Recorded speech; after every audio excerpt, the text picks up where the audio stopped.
বিদেশি শক্তির উপর নির্ভর করে বারবার ঠকে এবার নিজের পায়ের উপর জোর দিচ্ছে বিএনপি। সরকার পতনে মাঠ পর্যায়ে নেতাকর্মীদের আরও সক্রিয় করতে নেওয়া হচ্ছে নানা উদ্যোগ। চূড়ান্ত আন্দোলন নিয়েও ভাবছে দলটির হাইকমান্ড। কার্যকরী কোনো উদ্যোগ না নিয়ে বিএনপিকে শুধু হতাশই করেছে আমেরিকা। তাই মার্কিন যুক্তরাষ্ট্র ছাড়াও অন্য দেশগুলোর সঙ্গে সম্পর্ক নিয়েও সুনির্দিষ্ট কোনো সিদ্ধান্ত নিতে পারেনি দলটি। সে কারণে এবার বিদেশি শক্তি ছাড়া নিজের পায়ে দাঁড়াতে চায় বিএনপি।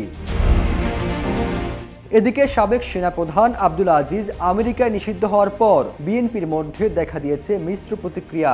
একাংশ আমেরিকার এই সিদ্ধান্তকে ভালো চোখে দেখলেও দলটির হাইকমান্ডের অনেকে এটিকে পাত্তা দিচ্ছেন না।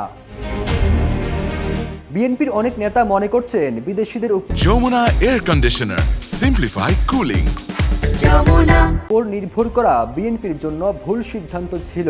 আন্দোলনের মাঠে বেশিরভাগ নেতারা আড়ালে থেকে বিদেশের দিকে তাকিয়েছিল। এজন্য পরবর্তী আন্দোলন শক্তিশালী করাও বেশ কঠিন হয়ে গেছে। এদিকে দলটির মহাসচিব মির্জা ফখরুল ইসলাম আলমগীর বলেছেন, সাবেক সেনাপ্রধান আব্দুল আজিজের নিষেধাজ্ঞায় নেতাকর্মীদের খুশি হওয়ার কিছু নেই। এটি আরেকটি বিভ্রান্তি। সরকার পতনে নেতাকর্মীদের নিজের পায়ে দাঁড়াতে হবে।